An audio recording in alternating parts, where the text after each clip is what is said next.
сайжирч төрөлт цэвэр өсөлт нэмэгдсэн байгаа. Энэ бол Монголын экологчдын анх дугаар чуулганыг 2006 он дээр аялал хуудсалтан дээр эрүүл мэндийн яамнаас олон эрүүл мэндийн яамнаас нэр дэвшүүлж оролцуулсан гэдгийг та бүхэн бас сайн мэдж байгаа. За мөн энэ сургалтанд хамрагдаж Монгол улс эхийн эндэгдлийг 1990 онтой харьцуулахад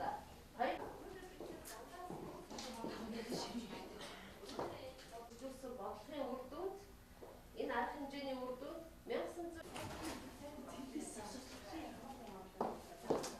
эхийн эндэгдэл өндөртэй орноос эхийн эндэгдэл дунд зэрэгтэй орон болдгийг ихэд хүсэж байна.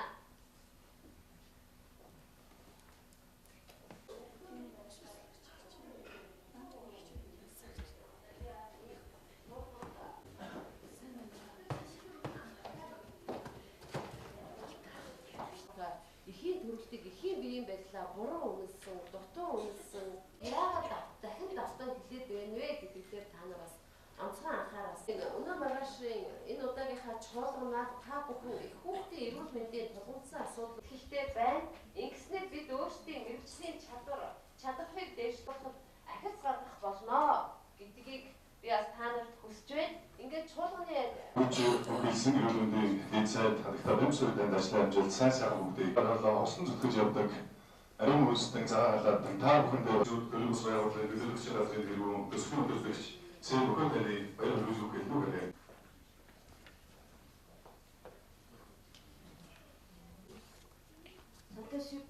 Хөгжиж буй орнуудын хүн амтны дундаа их хүүхдийн хөрөгч нар маань хорон чуулсан байгаа. За энэ дээр 120 их хөрөгч хөдөө орон нутгаас ирсэн байгаа.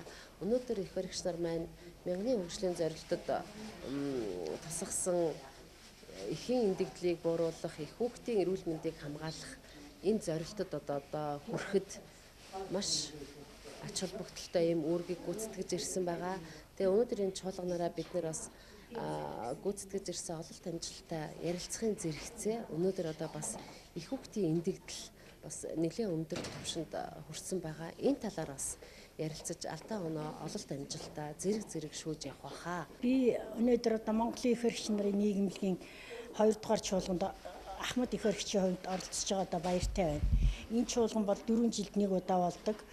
Одоо энэ чуулганы ач холбогдол нь бол Монголын их хөрөгч нарын ив нэгдлийг сайжруулах, ажил хөдөлмөрт зүтгэлийн өндрөөр үнэлж бас шагнал урамшлыг гардуулдаг. Тэгээд одоо ялангуяа хөдөөний их хөрөгч нарт бол одоо сургалт зохион байгуулагддаг учраас одоо их аятай таатай санагддаг.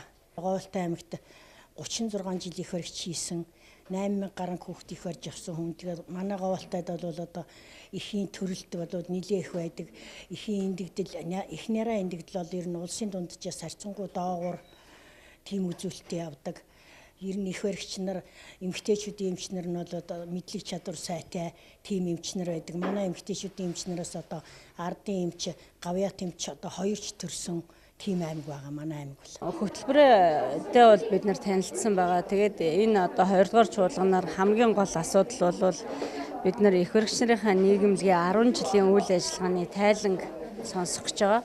За 2 дахь асуудал маань их хөрөхийн нийгэмлэгийн удирдах зөвлөлийг шинжилэн зохион байгуулах ийм асуудал байгаа. Мэдээж удирдах зөвлөл маань шинжилэн зохион байгуулагдаад ирэхээр цаашдын үйл ажиллагаа бол төлөвлөлт нь тодорхой болох байх гэж бодож байна. Би бол Аранхай аймгаас ирсэн төлөөлөгч байна. Тэгээ их хөдөө орон нутагт бол ер нь тулгамжтай асуудал бол их байдаг. Бид нар бол одоо ер нь бол манай нийт 1500 гаруй их төрдөг манай Аранхай аймагт. Тэрний зөвлөгөөх их баригч хөдөө сумыг хариуцсан үздэг их баригч байгаа. Тэгээ хөдөө сумаас бол шинжилгээ үйлчлэгээндээ хамрагдах гэж манад ирдэг шүү дээ. Ирэхээр бас ингээ шинжилгээ үйлчлэгээ үзлэг нь бол бас зарим нь тоглолттой байдаг. Дотрын эмчигт хүрэлцээ муутай. Тэгээд бэлгийн зам шинжилгээ гэхэд 3 хоноод гардаг. Тэрийг авахгүй зарим нь орхиод явдаг. Ийм тулгымцсан асуудлууд бол байдаг л да. За ачааллын хувьд бол за 7 хоног нь 5 өдрөөр үздэг.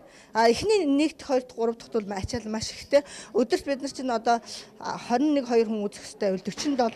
47 46 гэж үзэж байгаа юм чинь чанар бол бас хангалтгүй тий.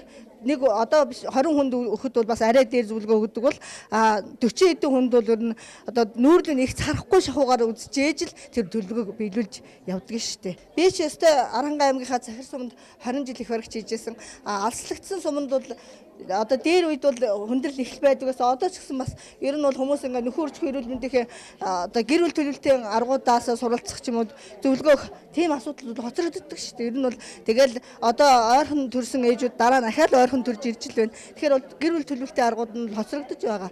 Зарим нь бол нэг хэсэг бол одоо нөхөрч эрүүл мэндийн хөтөлбөрүүд чинь үнэгүй байсан бол одоо үнэтэй болоод ирэхээр бас нэг ядуу эмэгтэйчүүд ээжүүд маань бас тэрийг худалдаж авч чадахгүй ойрхон төрөх тийм асуудал байдаг. Аранга аймгийн нөхөрч эрүүл мэндийн клиникийн их баригч Баярхүү. За би бол яг анх шатныхаа нэгж суманд ажилладаг их баригч хүн байна. За их баригч мэргэжлэр бол нийт 22 жил ажиллаж байна. Төгсөж очсноос хойш төрлөх суманда дасралтгүй ажиллаж байгаа. За хөдөө орон нутагт ажиллаж байгаа их баригчдын тухайд бол хүндрэлтэй асуудал зөндөө байдаг. Ялангуяа бол хөдөө орон нутагт суманд ажиллах их барих эмэгтэйчүүдийн хүрэлцэн хангамж дутагдaltaй байдаг учраас бол бид нар бие даан их барих бодно тийм ээ. Эмэгтэйчүүдийн нөхөн хүчин тусламж үйлчлэгийг бие даан хүргэдэг байгаа. За тэгээд аймгийнхаа төвөөс алслагдсан тийм ээ мэргэжлийн эмчгүй газар бол биднэрт бол бэрхшээл бол асар их тохиолддог. Гэхдээ бид бол бас энэ мэргэжлээрээ бахархдаг. Эрүүл мэндийн тусламж үйлчлэгээ нөхөн хүчин эрүүл мэндийн тусламж үйлчлэгээг бол чанартай жигд хүртээмжтэй хүргэхийн төлөө бол бас зүтгэл нэгтэй ажиллаж байгаа гэж ингэж бодож.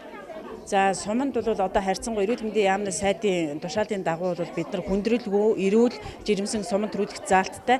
Ийм ч бас жилдээ нэг 20-30 их суманд бол яг их баригчийн хяналтанд төрж байгаа. За энэ дашрамт хэлэхэд бол их баригч мэргэжлэрээ би бахархдаг.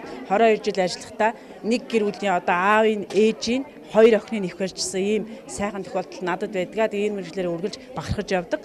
Тэгээ энэ одоо чуулганд оролцож байгаа нийт одоо мэргэжил нэгт их баригч нартай бол бас бид нар сайн үйлсийг түмэнд илэрүүлдэг. Энэ сайхан мэргэжлэрээ үргэлж бахархаж явна гэж ингэж хэлмээр байна. Та бүхэндээ ажлын амжилт хүсье. Аранга аймгийн Чулууд сумын их баригч Оюун Чимэг.